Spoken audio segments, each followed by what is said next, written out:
किसी ने दिल से याद किया है, कृपया अपना फोन रिसीव कीजिए।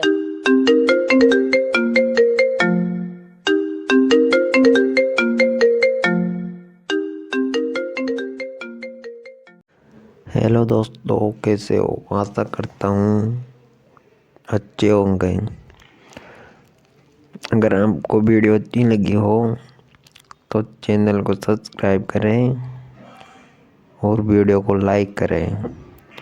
ऐसे ही अपने नाम की रिंगटोन बनवाने के लिए कमेंट बॉक्स में अपना नाम लिखें। आप जिस नाम की बोलोगे उस नाम की रिंगटोन बना देंगे।